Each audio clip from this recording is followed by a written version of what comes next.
machine's in the middle of booting at that.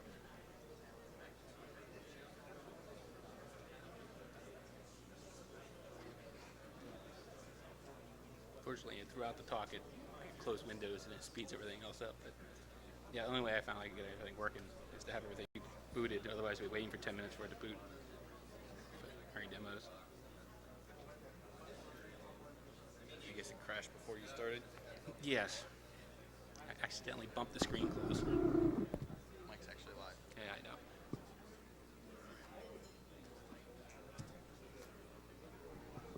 Shit, the last thing I need to do.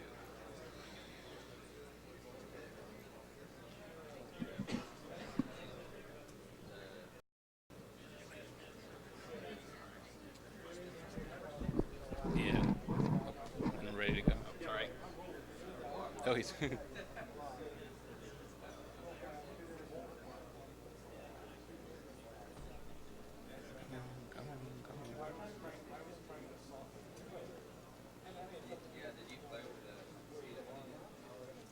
So I'm going to ask some trivia questions. The first person to raise their hands and get called upon with a answer will get a copy of Steal This Computer Book 4.0 from Wallace Wang, donated to us from No Starch Press.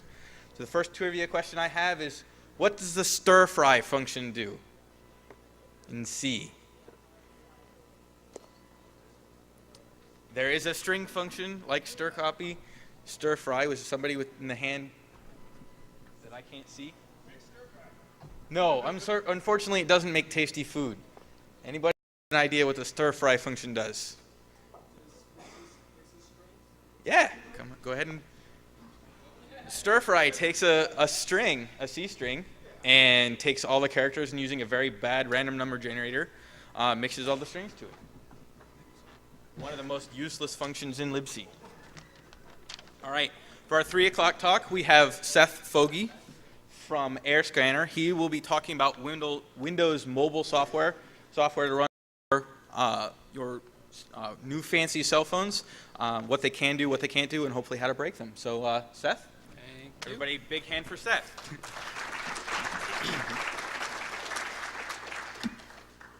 All right, welcome to the talk. I should mention that during the talk, I'll be giving out 6 books. But because I'm a mobile guy, I don't carry around books. I carry around business cards, and they have a name of a book on them.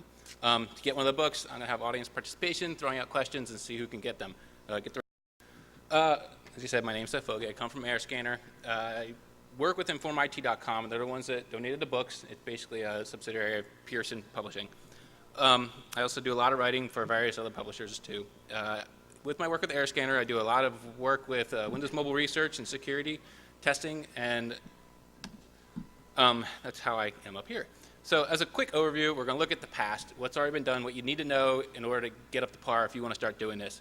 Then we're going to look at disclosure issues as far as keeping the data safe on the device and the programs that say they do it but don't. We're going to look at a smorgasbord of other issues and hacks and tricks and bugs and fun stuff. And finally, we're going to look at local remote exploits, including the Windows Mobile 5 code signing and ways to bypass that. This is a review. The first, pretty much the headlines that came out were Ratter with the Dust virus. It was a real pivotal point for Windows Mobile device security because he found this kdata struct function, which basically allowed access to every single other function in core DLL, which is kind of like the kernel of the Windows Mobile device, dynamically on the fly. Now, this has gone away in Windows Mobile 5. But for all the older devices, it still applies.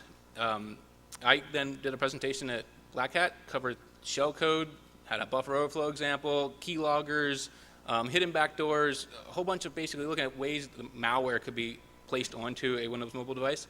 Sans, he did a lot of work with the Windows CE environment as far as creating shellcode, demonstrating a buffer overflow, and kind of build on that. Now, these 3 guys are all part of the Trefinite group, and they've done a lot of good work. Colin Mollimer, he's been involved in Windows mobile security scene for a while. He came up with buffer overflow that would dial numbers. His latest exploit was the Tmail exploit, and that actually was a remotely exploitable buffer overflow that via MMS message that would at least cause to have buffer overflow code or shell code running on the device. Tim Herman, he really went into some CE shell code. and basically created shellcode that could run more shellcode, and found some other really neat features and problems that he was able to work around with building buffer overflows for Windows Mobile. And Kevin Finisterre, he also, the many other things that he does, he also found time to go ahead and find Bluetooth exploits on PDA, depending on the Bluetooth driver that you have. So that's all been done. This is basically as a result of, can I find at least 99 programs or problems in programs that are out there in existence? And I'm talking about not just the core device itself, but all the software that people install on it, because that's what really makes a Windows mobile device so much fun, is that you have up to, 18,000 different applications that can go on one of these devices. And this is the result of that project. So why does this matter? Well, first, it's the Windows mobile devices often kind of slip beneath the policies. They aren't really truly understood as far as the security, not taken seriously, or they're just plain old overlooked. And then there is what I call the multi-user base. This isn't about somebody gaining root on your box. It's about the mobility factor. 24% of these devices get lost, so the data on the device has to be kept secure. If you trust programs to keep that data secure, well, I sure hope it does that. But as we find that a lot of programs really don't. Anyway, so if you have access to the device for even 20 seconds, you can do all kinds of fun things and gain access to all kinds of data. So the tools that I used, and you might want to use too, in Windows Mobile 4.2, 2003, embedded Visual C++ worked great. It was free. It had a debugger. You could basically plug in any executable you wanted to take a poke at and launch it, and it would allow you to gain access, and you could do breakpoints and everything else. But Windows Mobile 5, you can throw that out the window. Now you got to get Visual Studio 2005.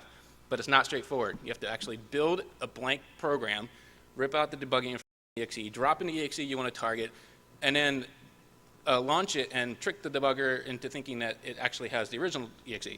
So, and it still doesn't include disassembler, and there's problems with even doing it that route, where you have to actually insert code into your buffer overflow to cause the program to have an exception to stop it from executing. It's complex. Thank goodness for IDA or IDA Pro, because it is the God saver when you want to debug Windows mobile applications. You can debug, you have IDA functionality. It doesn't crash on ROM DLL access issues. It does cost some money, but it's well worth the cost. It doesn't work on everything. It, for example, won't work on my Windows mobile device here. It just, you try and connect to it and it dies. Now, there are some workarounds for other issues, but the nice thing about it is you don't actually need a phone to work with IDA. You can go out and get a copy of Visual Studio 2005, download the SDKs for Windows Mobile 6, Windows Mobile 5, smart environments, and you can just use those SDKs, and IDA works perfectly fine with those. So you can still play with all the devices without actually having to own a device. So instead of investing in a device, invest in IDA Pro.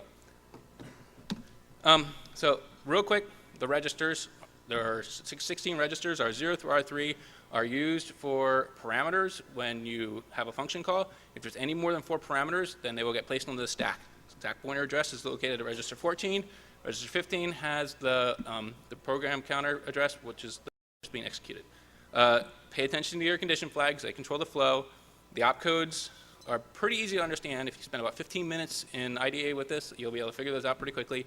There's a lot of memory and system issues you need to be aware with. But again, go back to all that review stuff. I'm not going to spend time going over it here because it's already been done. And this little link at the bottom here is a great shortcut for kind of like a cheat sheet for ARM and stuff. Now, I'm going to go through this really quick. This talk is about a 70-minute, maybe 60-minute talk, and I have about 45, 50 minutes to do it in. So let's get started.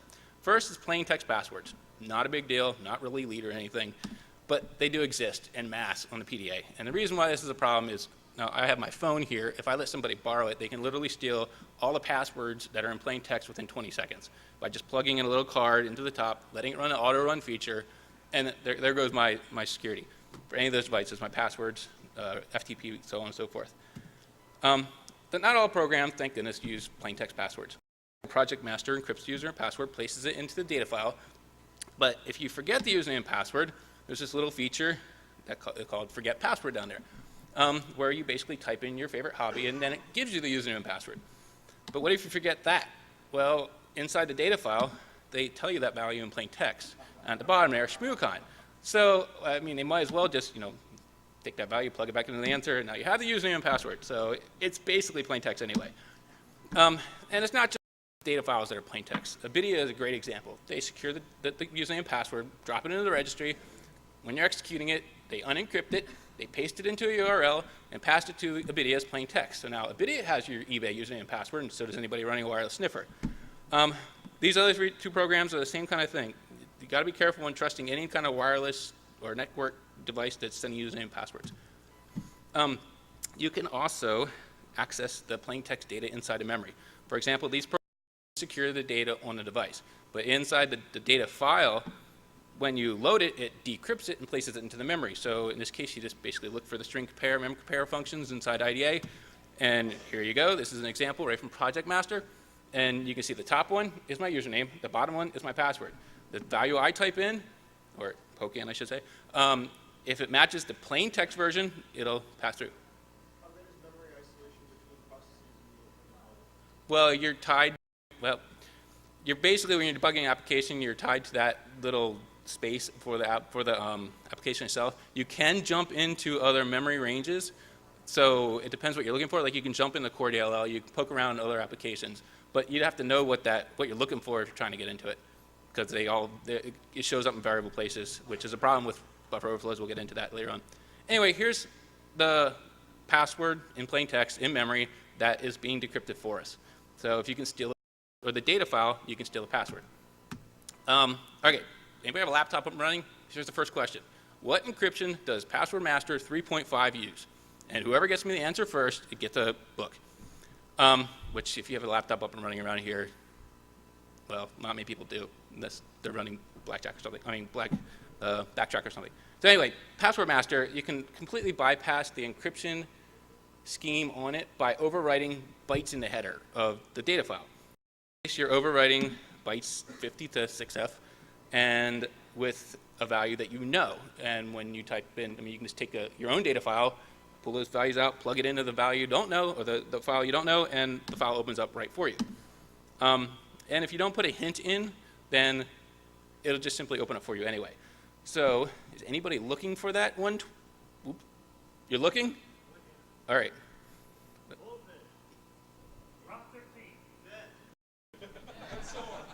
It's not even a type of encryption, it's a strength. All right, you got it. So you can come on up and get your book. So yes, it supposedly uses 128-bit encryption. They sell it, they specify it, they say this is really strong encryption. I don't know what the encryption is actually encrypting, because you don't need it when you might be encrypting the data based on the static password. I didn't look at that depth.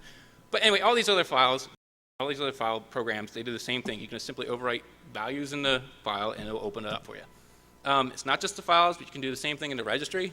Simply overwrite, flip bits, delete registry keys out, and the file opens right up for you. Now, you can also bypass protection schemes completely using a debugger. Now, all the previous plain text debugger programs are vulnerable to this too, but CodeWallet is a special one. It is, again, it's a credit card, bank data storage, not the kind of thing you want to fall in the wrong hands. It was vulnerable to the overwrite of the header of the data file, but they fixed that. Unfortunately, here's the shots of the values where that fell victim. Unfortunately, you can completely bypass all protection by using the memCompare function again. R0 is what it should be, R1 is what is entered in, and R2 compares the sizes. So if everything comes back 0, you're okay. Here's an example. R1, R0 are holding values pointing to addresses in memory, and here's the actual function. Now, after the memCompare function goes, you can see right after it, there's a compare opcode where it's comparing 0 to what's in R0, which is either going to be 0 or it's not going to be 0. If it's 0, then everything continues forward and all things will go. If it's not, then you would think it probably breaks out somewhere and goes somewhere else in the code. Well, here are the two values. They obviously don't match. So the result is this, 0. But you can overwrite it, in which case the file opens up like it wasn't even protected in the first place. Now, it's not just security researchers that notice this. AirScanner tries to keep track, who's downloading their software, cracking it, that kind of thing. So I'm looking around on Ware's board, and sure enough, I see this CodeWallet, and it's like, hey, well, let me see what this guy has to say. He discovered it too. So he not only released a cracked version of CodeWares or CodeWallet, he also released a version that completely bypassed all protection, and then basically tell the world about it. So I mean, it's pretty bad when the Wares community is even noticing software security sucks. So speaking of poor software protection, and again, this all assumes that the people are really trying. Basically, software protection is something to keep honest people honest, but some of these are so funny that I just had to throw them out here. One company of Windows Mobile software, 80 plus titles are tied into this little DLL file, which isn't actually in a normal sense of the word. It's a plain text file that they just store their information in and try and hide it. If you delete the file or set read-only on it, you pretty much your trial software continues on forever. The other thing you probably shouldn't do is post a source code for the activation key, and that's what GoDB did inside their. If you follow the path through their files and programs that they have, you can get that activation code. It's not the key itself, but it's one step closer. Pocket IRC, well, they're just funny. You guys, I'm going to turn you into a bunch of crackers, if you're okay with that. The first one to tell me what the serial is gets a book. You ready? All right, you get a book. Yes, they hard-coded the serial into the program, and not only made it, funny, but guy obviously has woman issues. Anyway, it's not just previous issues. There's also poor crypto that shows up a lot. And I'm going to start with Pocket Money. Pocket Money is a really big algorithm. First of all, it's only 8 characters long, so your password's limited. And what they do is they take the password, the value you enter, and they use it through a jump table. So for the first character, it actually goes through this AND function right here. Actually, that's the second character because it starts with entry 0. But for each character entered, it passes through an AND opcode, which then encrypts the value and then stores it or unencrypts the value. So here is at the bottom, you can see an encrypted value. You can see 2 lines down, encrypted value. How many of you can convert the hex to ASCII pretty doggone quick? Because if you can figure out what the key is, you get a book. I'll leave it up there for a couple seconds. And yeah, come on.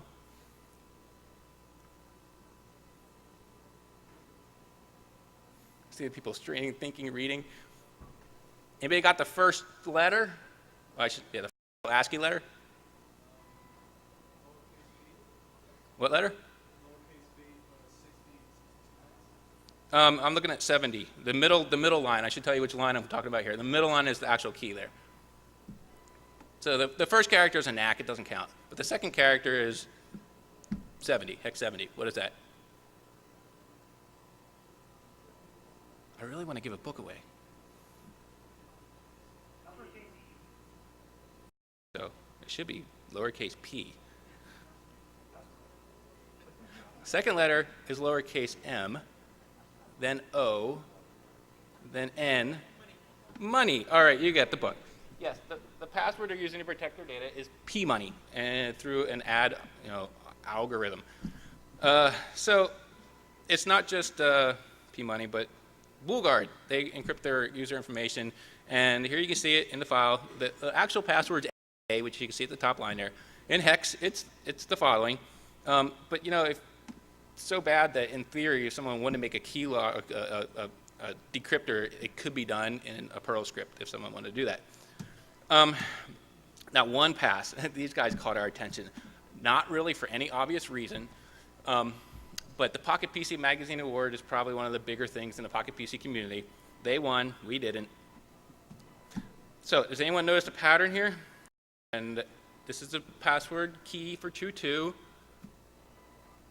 4, 5, 5, 6, 6. What's the next character? Let's go do that again.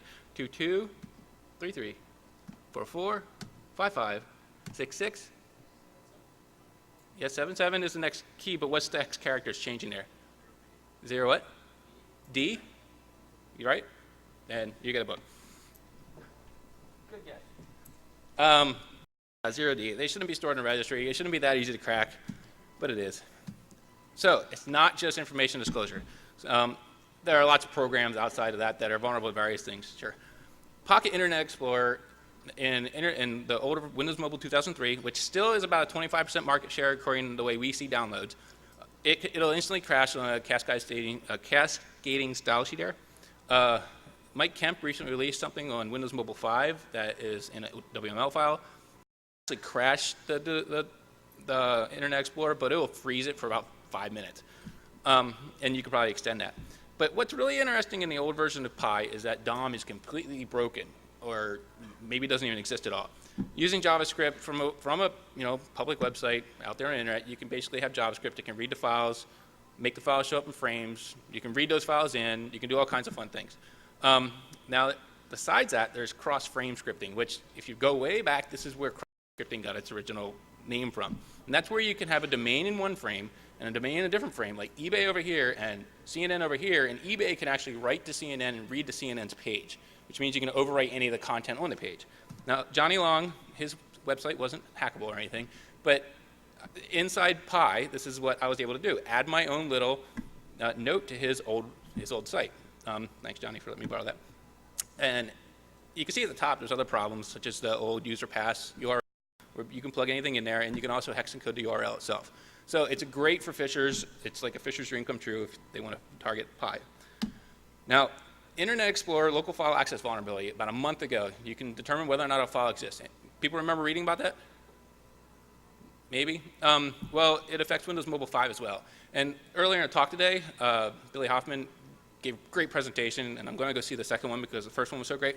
He talked about all kinds of things that you can do with cross-site scripting, and you can do and stuff like that. You can also detect whether or not an application's installed. For example, it's a phishing attack. I mean, it's a phishing dreams come true. If they're running script on a site, you can detect whether or not a program is installed, throw up a pop-up box saying, hey, go here and update your information, and now you can pretty much kind of own a person that way. Keep in mind this Flex Wallet program because it's going to come up later. So that link at the bottom there, it covers a lot of these. Minimo. People I hope are familiar. Should never use Password Manager, right? Because it's very vulnerable, and if you're using a Password Manager in Firefox, you deserve to get hacked. Basically, if you are using it and the same site that has a cross-site scripting bug, the cross-site scripting bug can be used to read the username and password that you have stored in your Password Manager and then send it to somebody else. It was discovered in 1.5 by Arsenic and White Acid. Kind of rediscovered in 2.0. He more focused on the why can't I overwrite and change the action form value and then to someplace else. It was supposed to be patched in 2.1, wasn't. 2.2 wasn't. Still wasn't patched in 2.3. But that's beside the point. Minimo is Firefox for Windows Mobile, and it's vulnerable too, and still not patched. So this kind of illustrates that if something affects the big brother world, being the PC, Microsoft, Windows, it's probably going to affect or could affect the mobile world too. And it's a lot harder to update one of these guys because you got to flash the ROM. Not just browsers, but web servers are vulnerable too. Pocket HPH is one of my favorites. Parsing server for your Windows mobile device. Now keep in mind, these aren't, you don't normally run servers on here. It can be done. I've actually run a server on here for a while just to see what would happen, and it handled it just fine. But there aren't that many out there, like 6, and 4 of them have bugs. Anyway, directory traversal, full-blown index access list, everything else. But you can view all the PHP source code by just putting an S on the end of the file name, which for having PHP in a way. Anyway, CE, HTTP, here's the basic browser. Here you can bypass and gain directory traversal to pretty much anything on the, it's kind of limited in some ways. So in this case, you can gain access by using a bunch of slashes to the access log.txt. Assuming most people aren't crazy enough to run a server, have you run into software that actually embeds a server within it for some random purpose such that you might end up running one without realizing it? No, not a web server. Oh, well, there are other services that run on it. We'll talk about that later. The what? Well, it's not quite a server. It's a live, in the Windows Mobile 6, you mean? It's a live thing that kind of operates within the device itself. I took a look at that too, but I didn't find anything. I didn't spend a whole lot of time on it, but if you know something, that'd be nice to know. Anyway, so you can get access to the log file, see everything, all the way the pages that are on the device itself, and use it to your advantage. VxWeb, Pico server, or you can do denial of services via buffer overflow. We'll talk about that later. Now, there are other fun things you can do with a Windows mobile device. There's games that run on here that allow you to post high scores to the internet. But before you can post it or take it out of the device, you have to encrypt the score, encrypt your name. Well, these are all vulnerable. You can basically make up your own score and post it, supposedly, if somebody would have done it. Not that I would have. And these are examples, which you can get the slides from yourself, because I don't want to be tied to it. Speaking of cross-site scripting, and I'll plug this now, I'm working with these guys, huge players in the cross-site scripting world and the web application world. I'm more of a technical editor, providing a couple of things of content, but when you start hanging out with these guys, you start looking at everything through different eyes. And I started thinking, you know, Windows mobile device, there's a whole segment of users out here that are going to focus on one particular niche of the web world. So I started taking a look to see who was vulnerable, and yeah, pretty much every single PC-based website had cross-site scripting bugs. And it's not just cross-site scripting bugs. This one's my favorite, probably of all of them. Singular Express Mail. If you go out and buy one of these phones with a day package, it comes with this thing called Express Mail, which allows you to log in via the web, look at your documents, and also tracks your, get your email for you. Now, it contains several directory traversal bugs, which allowed you to gain access to pretty much any file on the server it was installed on. Not a big deal for the personal client, but this software is also used in the business world. But it's also a cross-site request forgery playground. And I would do this live, but a movie demonstrates it much better, assuming my laptop will work. It's really groaning under the weight of so many things right now. So here is Singular's Express Mail getting owned by Script. And what you're going to see here is a blank page at first, which is where everything's going to be dumped to. And what I'm going to do, this is the page everything's being dumped to. And what I'm going to do is the entire inbox with JavaScript. So we log in, type our password in, it'll show us our inbox. We'll go to an actual email. We'll open up the email. Inside the email is a JPEG file, you know, not really dangerous. The JPEG file is actually script though, because in Internet Explorer, it doesn't care what you name the file. It looks at the file itself. So you can put script in a JPEG file, and if someone opens the JPEG file, it'll execute the script. So that's what I'm doing here. And what it does is it uses frames. I could probably speed this up with Ajax. Maybe I'll do that for version 2.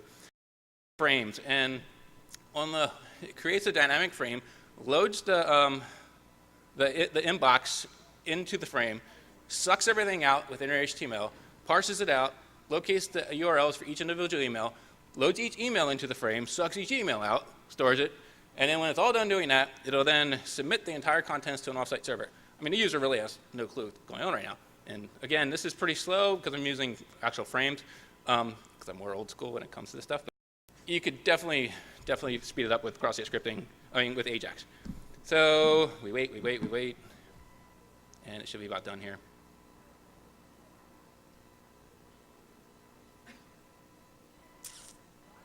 There.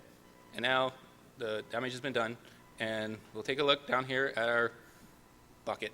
And you can see that I also included the ability to capture the cookie. So, you know, even if you don't get the emails, you can still get the cookie, which that means you can log back in, and you can then documents too. So there's the cookie, there's the email. The point is, Windows mobile devices are not just changing the landscape as far as device world, but it's also changing the landscape as far as what we can do on the road. And this is one example of where not everything's thought out. And to make things even worse, Singular actually gets their software from 7 and rebrands it. 7 provides the same software to, 64 countries with 115 leading mobile providers. And you can see the list of providers. So I imagine it goes way beyond Singular and could be a big problem.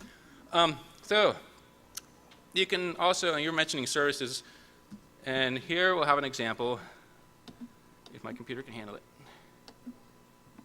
Yeah, you try running 4 virtual machines on a 8200 Dell, and things tend to go slowly.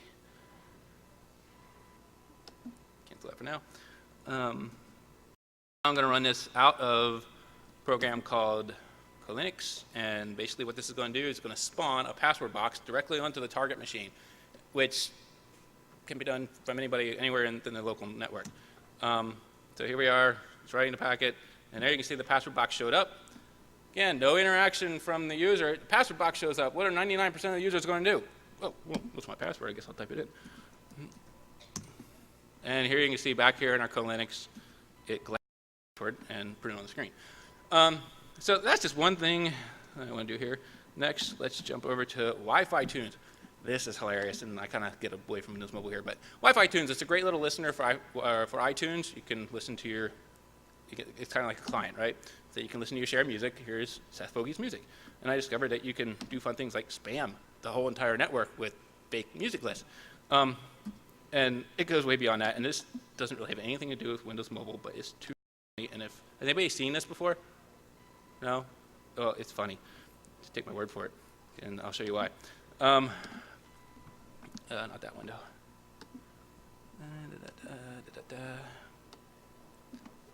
CD. And let's see, Perl, iTunes.pl. Okay, so the MDNS protocol is what basically iTunes for propagating their shared music list out in the network. You can see here on the kind of like inner window, there's one there called My Shared Music, which is actually being created from the outer box. What I'm going to do here is add 30 new lists that are going to last 10 seconds because you can control how long each list lasts with the time to live variable. And I'm going to burst it onto the network. Now I'm using Nemesis to basically spoof packets. And there you go. Bang. Imagine if you could make a lot more. And if you're on a, like an advertising department network, they're all running iTunes, you can really have fun. So that's one thing you can do. Let's see here. iTuneU.pl. Okay, so you can not only make mass hysteria, you can also make new lists. And I'll just do 100.1.89. And I'm going to, my purpose is to replace, but it actually creates and test. I forgot Perl, didn't I? iTuneU. Okay, fat finger again up here. And we wait a second or two, and you can see a new one just shows up. And it'll last there for a while. But you can not only just create lists, you can kill lists. And this is really funny because in the middle of a person listening to their favorite sock, they can just, oop, bing, gone. Let's just go over here and replace that. And I'm actually going to kick that list off, and you'll see My Shared Music go away. So with this, you can do all kinds of things. Kill lists, make lists go away. I mean, it's just great fun. I actually wrote a script that detects when an iTunes client comes on and automatically kicks it off, and then nobody has access to it anyway. The advertising department didn't like that script. So let me get some of my system resources back here, because my computer just can't handle all this fun. And while that's shutting down, let's go back to our slide. Okay, so that's that. And there's other programs out there that have issues too, such as Remote Keyboard. This runs a listener on the PC, which runs on 8123. If you connect up to it with a Telnet client, it'll pretty much dump the entire clipboard contents out into the network for some buggy reason. Pocket PC, two PC attacks. Now let's say you're a pen tester or an attacker. You gain control of the PC. Well, don't just think inside the box, think outside the box. Look for peripherals that are attached, such as the active sync connection, and connect up to your PDA that's synced up to the device. Pull everything off, execute code, whatever you want to do. There's lots of programs out there to do that. I wouldn't be surprised if somewhere in the future this might show up in a botnet program that detects whether it's there. Well, we already saw how many programs are out there that don't really protect your data, but people think do. Grab one of those files, and now you have access to credit card information that people are storing on these personal devices. Kiosks. You can also turn these devices into kiosks. And in this case, SBP Kiosk is one of those programs. Now, I'm not knocking SBP Software House. They're probably the best ones out there as far as they go. They produce a lot of great programs. I've been playing cat and mouse with them over the different generations. And initially, you could reset the password by just sticking in a card and gain access to the device. Then you could execute your whatever, they disabled the auto run feature. You can then run any executable you want through the Internet Explorer bar. Finally, in this last version, they locked all that out, but then I discovered that you can gain access to the registry settings setup file that contains the password in the first place and still get into it. So the kiosks are kind of tricky, as with any device, and be careful trusting them solely in the real world. Now, malicious code mods, I bring this up. I talked about in the Black Hat, but it's worth it because I'm going to kind of integrate into the talk a little bit. It's very easy to change the code on this, and because there's only a little up, down, a little bar, if you just simply change that little shell notify icon, you patch it out, well, now you have an instant backdoor, instant Trojan that is 99.9999999% valid, which is going to be really hard for an antivirus to build something for it because it's not an invalid program, really. Now, BullGuard AV, this one's hilarious. This is their virus database file for the mobile, Windows Mobile. What platform does run on? Try a different one. What platform does Kabir run on? All right, you get the book. Symbian, yes. I suppose they're just making a shortcut here, putting Symbian, testing for Symbian viruses on Windows Mobile because they won't run anyway and have no point. But what's more disconcerting is that it's completely plain text, wide open. Most antivirus vendors try and obfuscate it a little bit, encrypt it completely, and that long string is actually the byte string that is used in the searches. So I decided to test something out and added the Shmoo1854 virus. What does those 4 characters represent?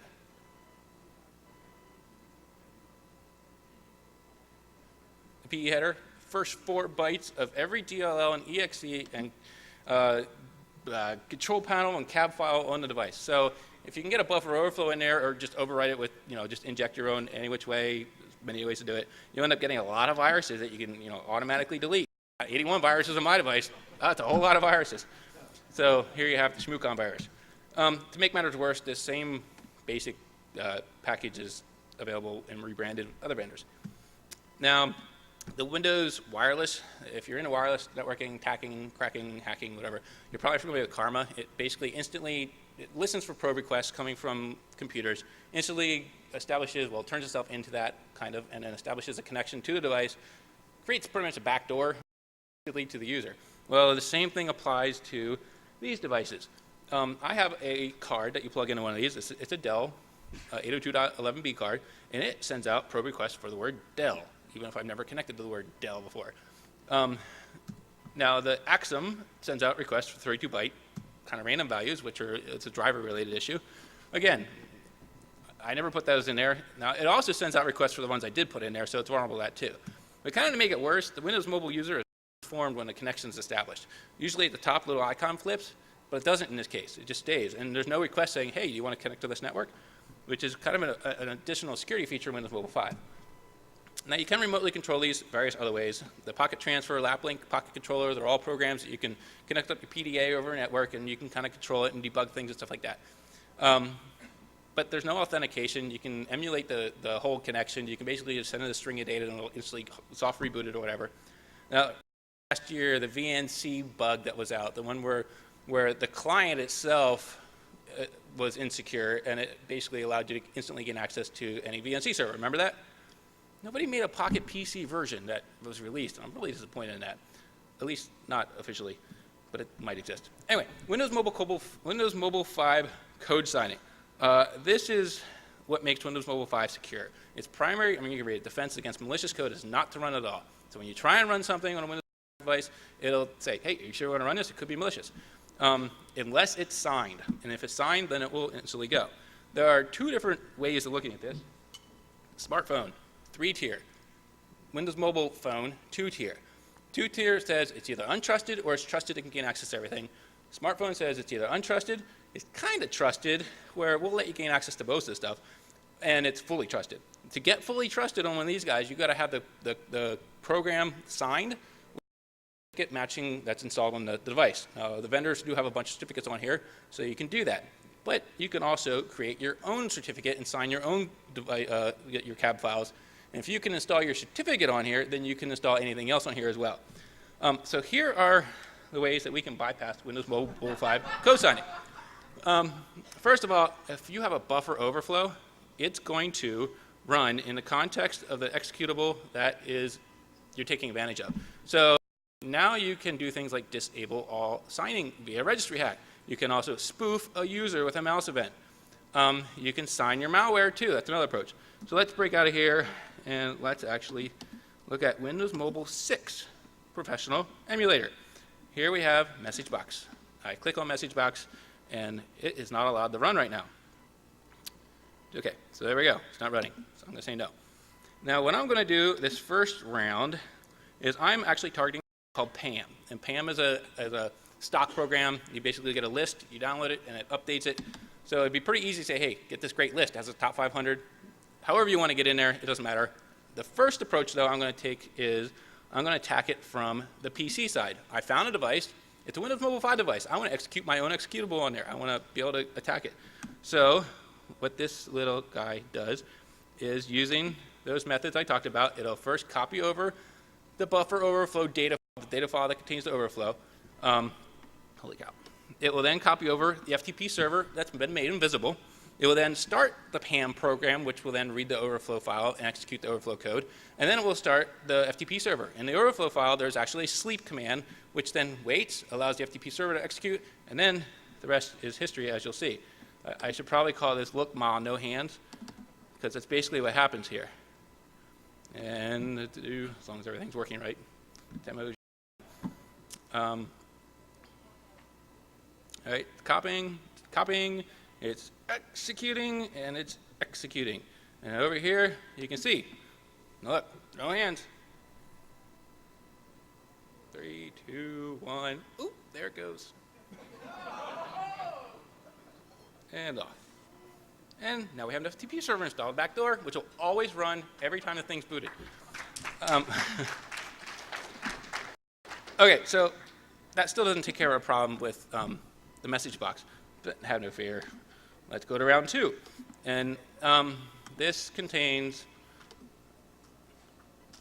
code that will just simply copy over the overflow file containing the buffer overflow code. Now this buffer overflow is funny because, I mean, you can do a lot with overflow code on these devices. It's on there. What this overflow does is it, oops, wrong one, is it first creates to the executable in the startup folder. It then flips the value in the registry saying, all right, all executables are allowed to execute. It then takes inside the actual overflow, it's pretty big, it then copies out bytes that are in the overflow, creates an executable inside the root directory, and then executes that file, which is now allowed to execute because I flipped the value in the registry. Got it? Yeah, it was real fun to put together. Oh yeah, I want to level so you can see that there's nothing up my sleeve here. There's no executables there, and I'm going to execute PAM, and oh, Shmoo1854. There it is. I just completely bypassed the Windows Mobile 5 code signing. And just to prove that the O file really is it, there you go, Shmoo1854. And just to prove that we are now allowed to actually execute code, let's go back to the message box, which is now allowed to execute. So yeah, those are 2 ways using codes we can completely just code signing. Now these are different files. You see that Flex wallet? Remember I mentioned that? There's another. You could spoof some, or you can phish somebody, get them to download your data file, get the code execute. Now you can go on the device. More samples that have actual working, local exploits. Windows Mobile Smartphone. This is a pain in the butt. Grandly so. Not impossible, but a pain in the butt. Here we have Windows Mobile Smartphone device emulator. I'm going to look on the file system. You are severely limited as to what you can do on a Windows Mobile device. You can't write to memory, which means you're limited to functions that have 4 parameters or less. So I'm using the copy file function, which only takes 2 parameters, in file, out file. And you can see here that there's a test exe right there. And what I'm going to do is copy it and using buffer overflow. Oh, crud, what did I do? Okay, and back home again. And Flex Wallet now, this is using Flex Wallet as an example. And here we go. And yes, it's a demo. Thank you for letting me do this for 8 more days. And I'm going to open an existing file that is placed on there one way or another, and I conveniently label it copy file. And it'll open it and kill the program. Because there's an exit thread function, it just basically gets it out of there. And now we go back over to our file listing and refresh it. Oops. I hate smartphone. I can't tell you how much I hate it. I don't know why it was invented. The Windows mobile device is so much more fun and friendly, and it has a screen you can actually touch. So here you can see it actually worked. It did create a duplicate of the file. So you can do buffer overflows on a smartphone platform. I don't think anybody else has ever done it, so this might be a first as far as Windows mobile smartphone. You have? Oh, you didn't raise your hand? Oh, okay. Say if you did, I'd like to hear about it. FlexWallet was a great example. It actually has the overflow in the DLL, not in the main file. But IDA works rather well with that. You can load up the DLL. It'll sync to the main file. You can control the figure. You can control the function, and you control all that in the options. And the overflow itself, we found because inside a data file, you had to open up with SQLite, and then you were able to put a long string in there, and basically that's where you could create the overflow. But there's a lot of make it hard. So the remote overflow is not probable. I'll pretty much just say it right now. And it's due to memory offset issues. When you are coming at it remotely, you can't send all bytes because that'll kill your connection. It won't work. So you got to be able to target the specific address that the code is running in. But it's a guess. You don't know what it is. So you might just crash the program, or you might get lucky and run it. And that's what Colin Mollimer ran into with his Tmail exploit. Not only that, there's addressing issues. I forget, but I'm pretty sure the addresses on this device aren't the same as addresses on this device. So you got to target it kind of per device, although all Windows Mobile 5 devices like this have the same address that I have in my possession. So it's slightly a guessing game, slightly not. But these programs here are vulnerable. They all have remotely exploitable, yeah, they all are remotely exploitable. Now, there is another variation of that. The remote buffer overflow exploit could be put in there as Unicode. And that makes it even more challenging. It'll DOS the service right off, but it probably won't get remote code execution because you got to be able to either get access inside the device where memory kind of fits that format, or you redirect it to memory that fits that format and then back into your shellcode. Again, these two are examples. So you can get up and running. Oh yeah, I want to do this too. This will take me a second. And Pam. So I have my device here. First, I need to kill this. I think I'll just uncradle it. Here you can see the device emulator is great. You just like right click, uncradle, and then it's no longer cradled. You can get all this, the Windows Mobile, close that. The Windows Mobile SDKs are free. Visual Studio 2005 has 90 days on it. And what I'm going to do here is demonstrate a remotely exploitable buffer overflow on this device and do a hard reset.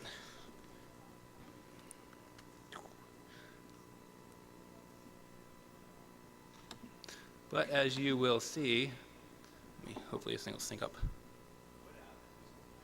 It's overflowing the FTP server that I talked about earlier. This is a good one because it's pretty reliable and it's great for demos. All right, it's connecting. And I'm guessing it's in address range 18, blah, blah, blah, blah, blah. But there's no guarantee of that, which is why I have to check this to make sure it is. Yes, cancel. Okay, okay. Okay, you're connected.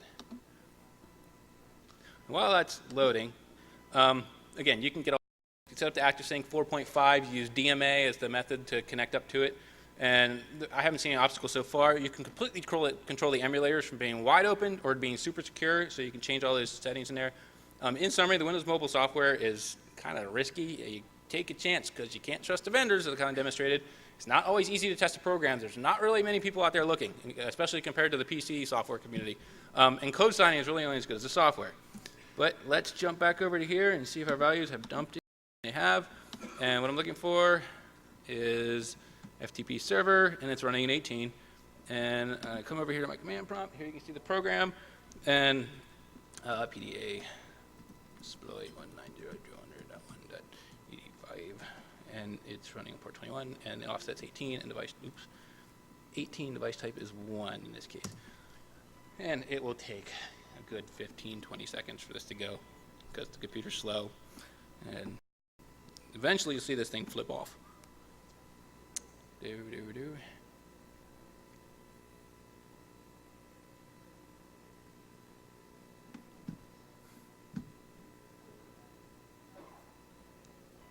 So, there it goes. It just flipped off, and about 2 seconds you'll hear it, ding, which basically tells you your device just got hard-coded, jammed, dead. It's owned.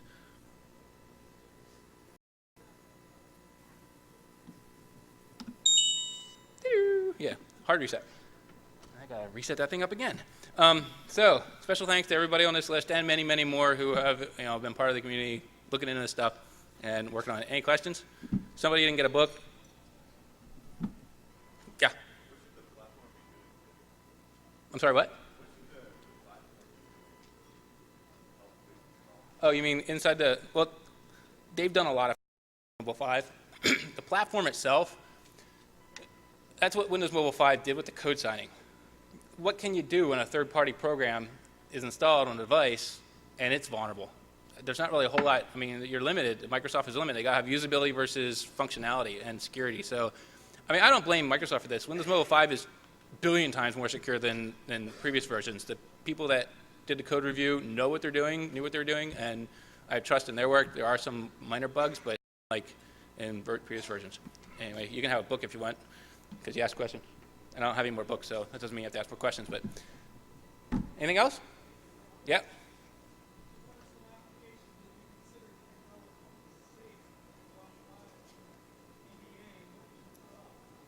It's dangerous always recommending software because there might be something I don't know about. But e-wallet, I think I tested.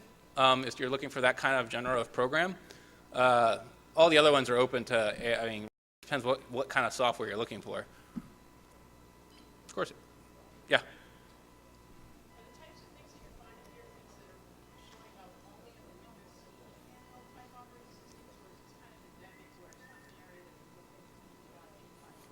I know some of the software that I've tested actually have a PC version and a PDA version. So I'm not a PC hacker in that regard. I like the Windows Mobile community, Windows Mobile stuff right now. But I probably guess that a lot of the programs suffer the same kind of consequences. No, I don't mean like PC versus mobile. I mean like if they running like some kind of Linux distro on that's not like Windows Mobile. Is there a similar kind of issue, or is it really just Windows Mobile? I couldn't answer that, honestly, because I haven't looked into the Linux software to really say so.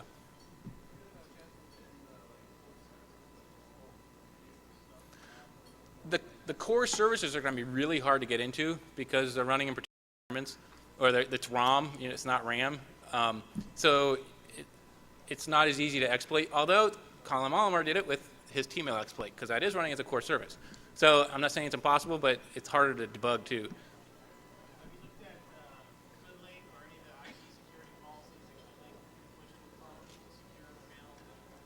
I know there are policies out there, and that's one solution you can do. You can lock down a PDA with policies. You can make it much more difficult for people to install software in the first place.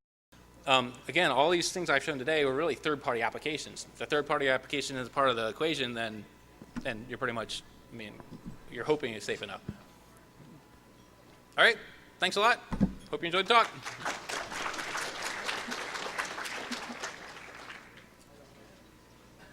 Hi. Thanks. Yeah, I'm going to put up on the air scanner.